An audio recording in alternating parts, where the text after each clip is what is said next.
welcome to Grateful Rescue TV. I'm Pamela Terhune with my soul sister Patty, and we got Harry, and of course lazy little Reese over here.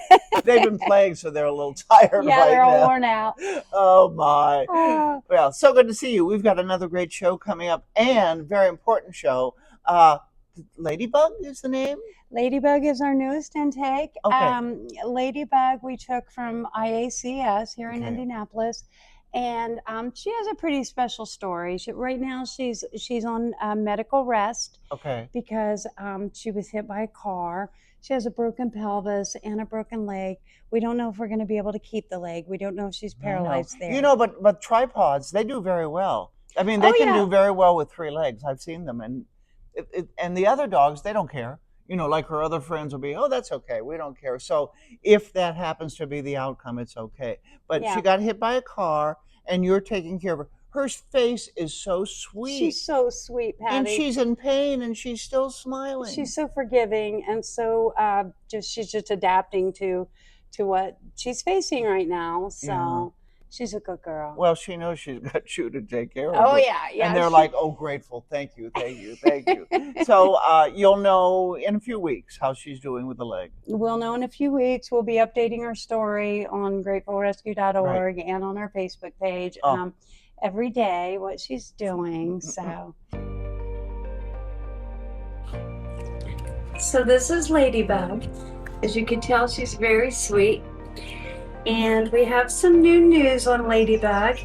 She should be able to keep her leg. You know, she was hit by a car and broke her pelvis, and she wasn't showing any signs of being able to use her leg.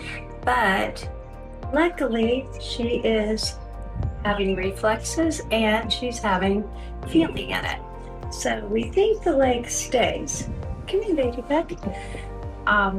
So she's a good dog, and we love her. We've got her for a few more weeks, and we'll see how it goes, and she'll be ready for a new home.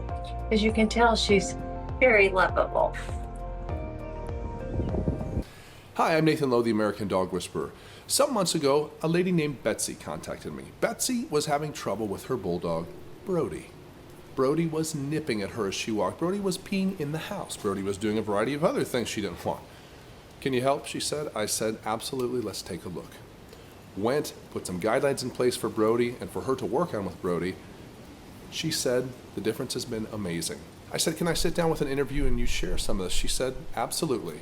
What you're about to see today is parts of that interview. Hope you enjoy. With bulldogs, I definitely feel like you definitely have to let them know who's in charge. They are very bullheaded, and they want to do what they want to do when they want to do it.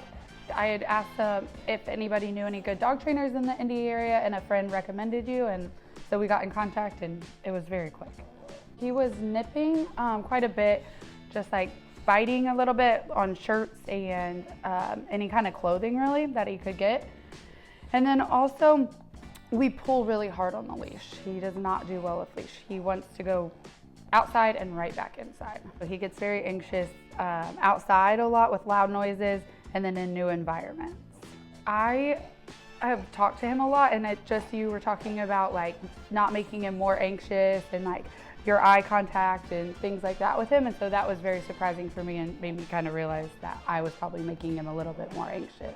But letting the dog out in the entryway, like me going first, instead of letting them just explore, was definitely eye-opening, because it made sense with me that like I should be the one to allow him to do things. A lot of improvements actually outside we're doing better with the sitting outside, just moving different spots. And dropping treats to kind of just get him to be a little bit less anxious outside. So I've noticed that initially on our walks, it'd take us a while before he would calm down, and now he's starting to calm down when we go outside and we can start the walk a little bit easier.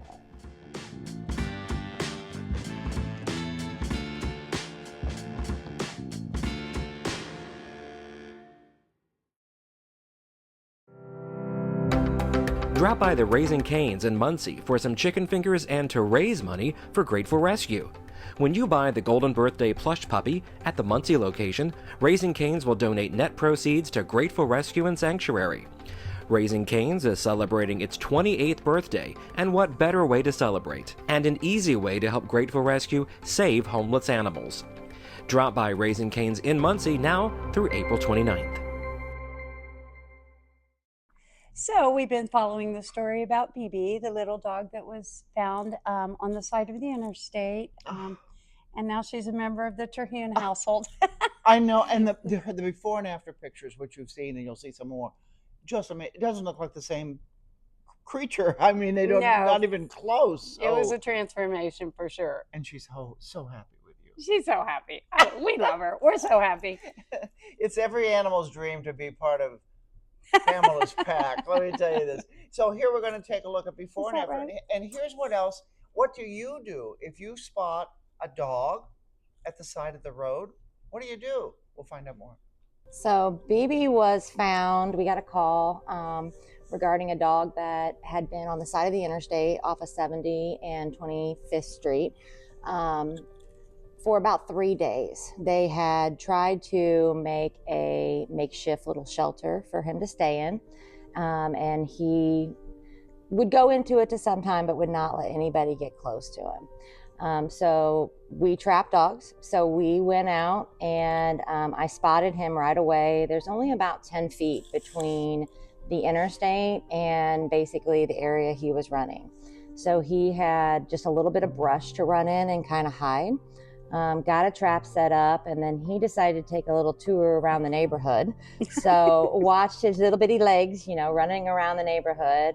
And eventually he got a good whiff of that yummy, smelly food in there. And finally went to check out the trap and walked in and was finally safe. So 3 days of, like I said, right off the side of the interstate. So he is a lucky little boy to be alive. BB has joined my family, my personal family.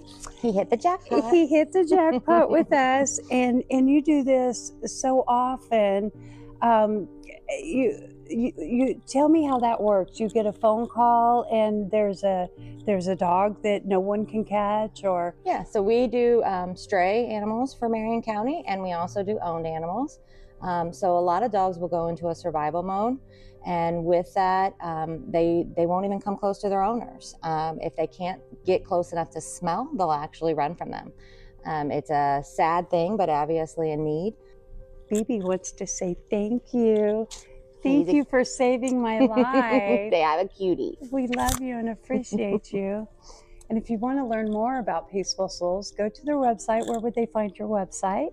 Peaceful Souls Animal Rescue and Recovery. So if someone sees an abandoned dog beside the road, what would they do? What do you suggest they do? So in Marion County, we have a website that's called Request WNDY, and that calls our animal control out to assist. We need a dog to be staying in an area for a period of time. Unfortunately, there's a very small amount of us, so we have to stick truly to dogs that need to be trapped. So our city shelter is the best resource to get them immediate help. He looks so different than he did whenever you caught him. Definitely does. I can see his little cute face now.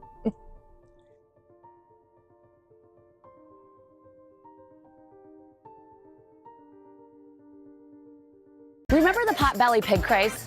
They're little, they're cute, everyone was buying them. George Clooney even had one. But then reality sets in. They're still cute and they're still trainable, but then they're 100 to 200 pounds. Neglect sets in, hoarding sets in, and that's when Blinking Acres steps in.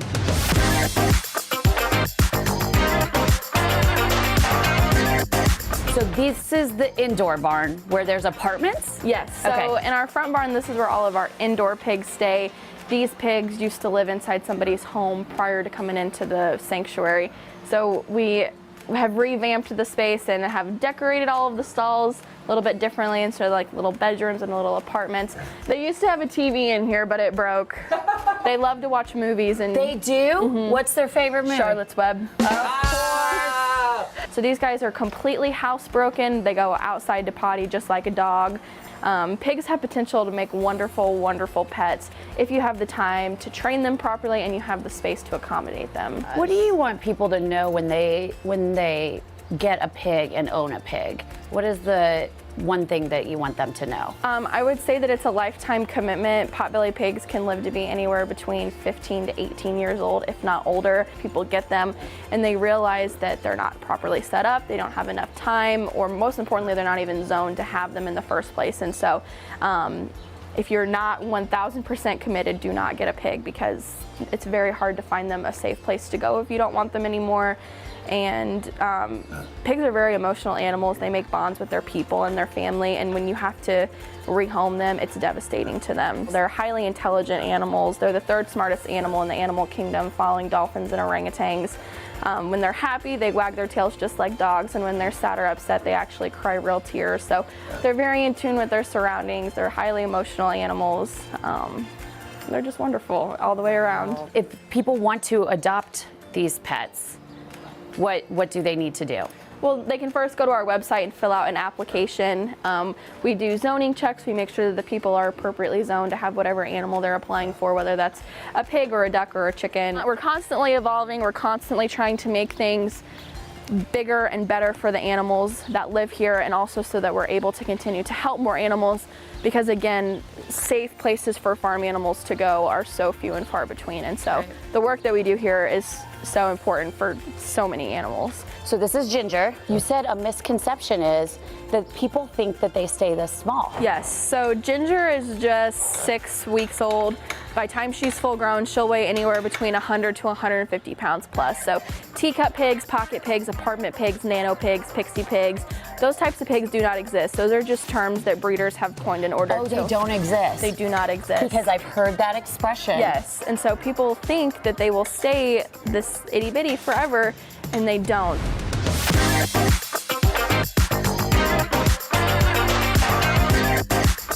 From turkeys to goats to peacocks and even the beloved Wilburs, Oinking Acres is where you want these animals to go to feel the love and the home that they need. For more information, visit their website, oinkingacres.org. For Pet Pals TV, I'm Danielle McConnell.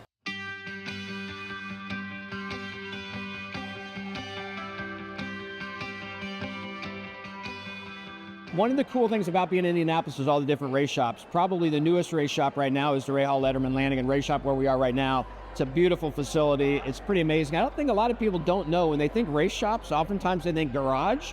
When you come in a place like this, you realize it's more like a palace. And it's pretty cool to have an opportunity. Graham's mom really involved in animals, so getting her involved here, it's a really cool opportunity to do that and celebrate and try and make a difference. We've been working with Norma Unser, who has brought Al into the circle, and then they spread the word to the race community. One interest that I think most of our drivers have is in animals, and in particular dogs and pets. So when you have an opportunity to help somebody like Pamela, who's invested in making sure these dogs are rescued and then making sure that these dogs are trained to really make a difference in people's lives, it's a great opportunity for us to use our platform as race car drivers or working in the racing industry to help somebody like Pamela make a difference. Yeah, well, I'm very proud to be involved with Grateful Rescue, and I have a lot of dogs. I've always had a lot of dogs. So when I met Pamela, I just just instantly wanted to get involved in it, and I just thought it would be a spectacular place to have this, which I think it's turned out very, very well. Supporting causes like this, I love dogs, love animals in general. So when Debbie Ray Hall asked me to be involved, I of course said yes. Ladies and gentlemen, meet Diesel.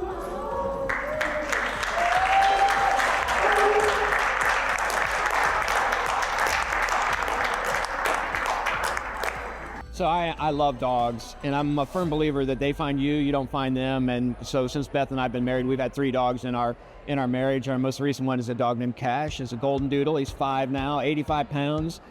I love him because he follows me everywhere. He wags his tail. He just hangs out with you. He thinks he's a lap dog. I don't know how you get through life without a dog in your life. And I grew up with dogs, and it's just one of those things that I really love to have. And Cash found us, and it's pretty fun to have around. My girlfriend has a golden retriever, Honey, and she is a fantastic dog. Our sport's tough, and our sport's dangerous, and there is oftentimes a lot of people and families that need support in our sport. So when we're able to help others as well, depending on where it is, or animals, of course, I think every single person in the IndyCar paddock loves dogs. So that's easy to do, and thankfully it's a good community.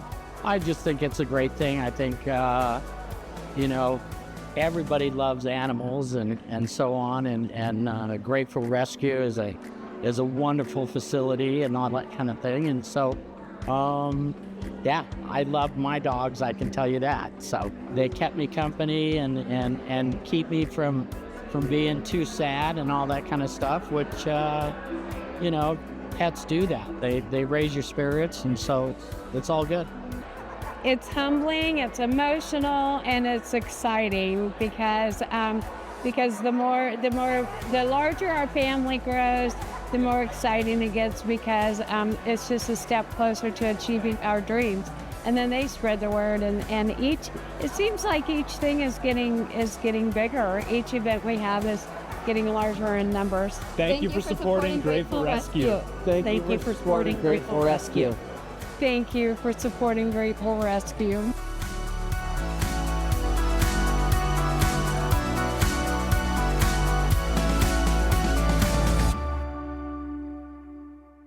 We're building a place where homeless animals find forever homes.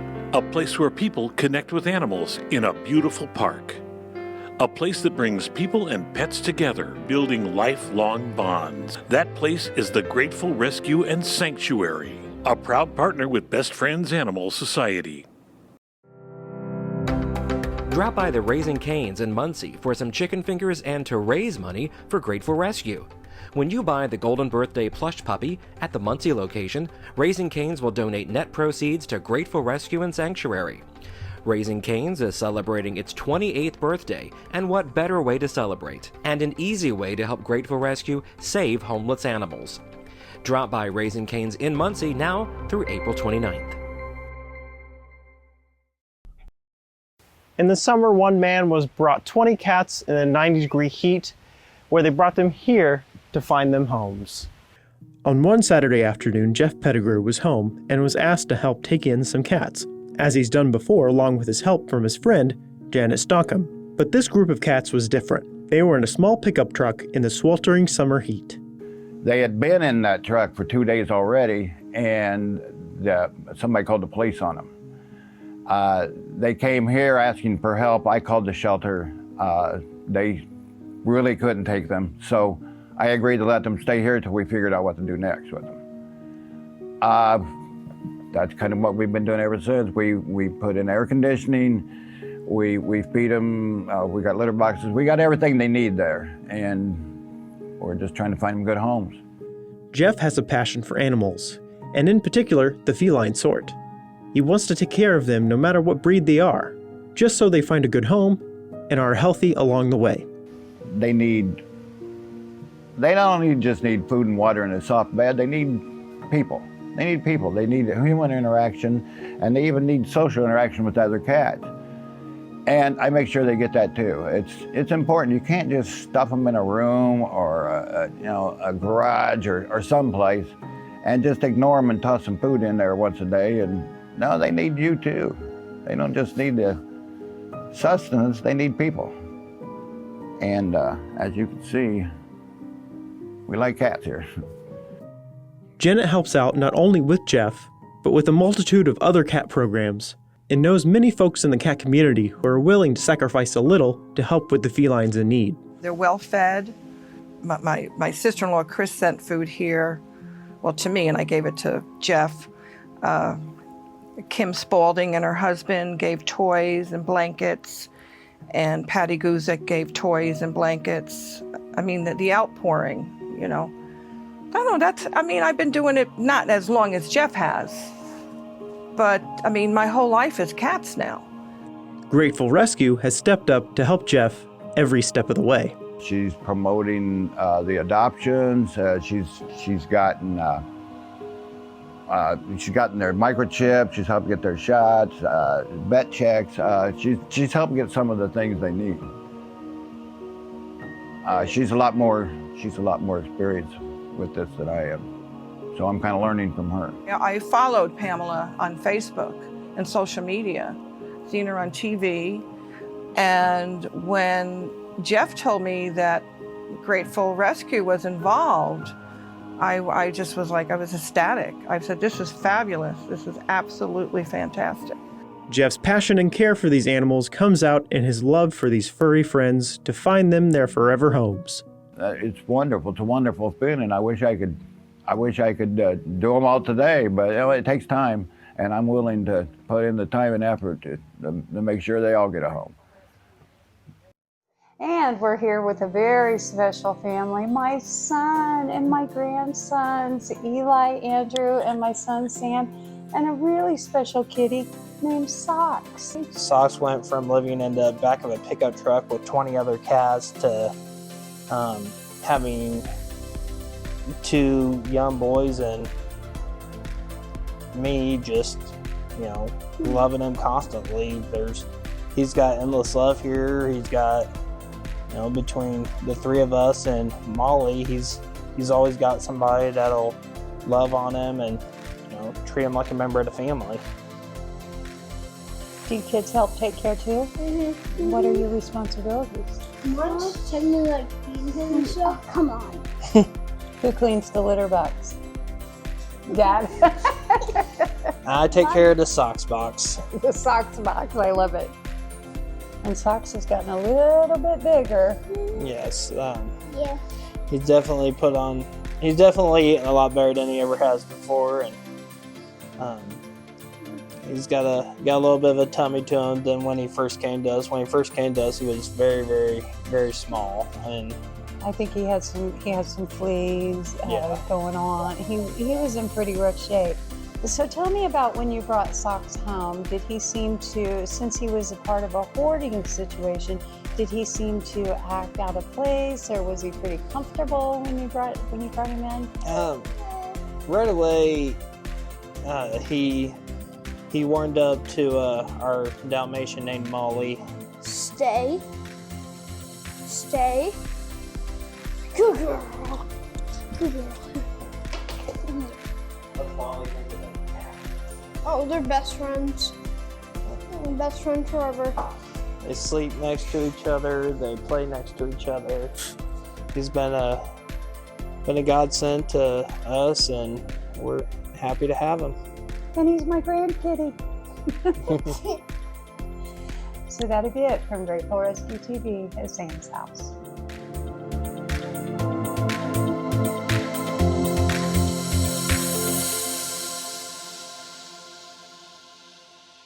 They've been called the dogs of the cat world, and rightfully so. Maine Coons can weigh in at over 20 pounds, and they have the big personalities to match.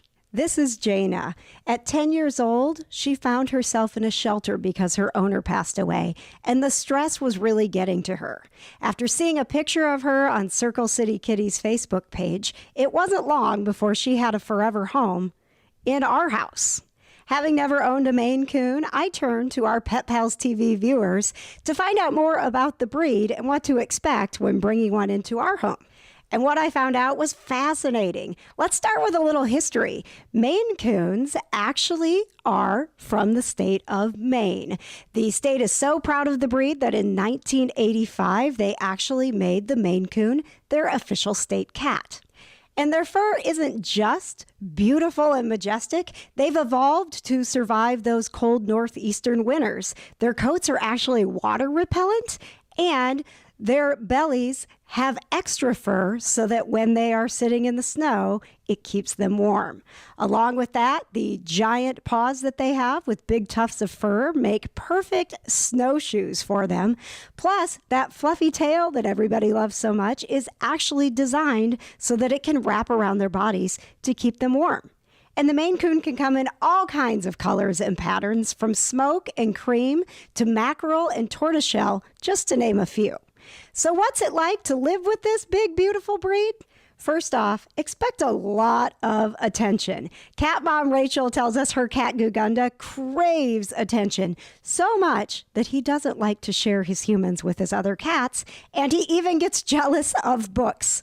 Yes, books. At night, he tries to come between his cat dad and the book he's trying to read. And know that Maine Coons can be very energetic, even silly. As Pet Pals viewer Denise tells us, this is Hooligan. He lives up to his name every day. She has tons of great pictures of his antics. And she adds, by the way, he's only 20 pounds. You should know that Maine Coons are also very vocal. Not only will they chat a lot with you and to you, they were once hunters, so many still want to hunt their toys as prey and will let you know when they've got a fresh catch by making this howling sound.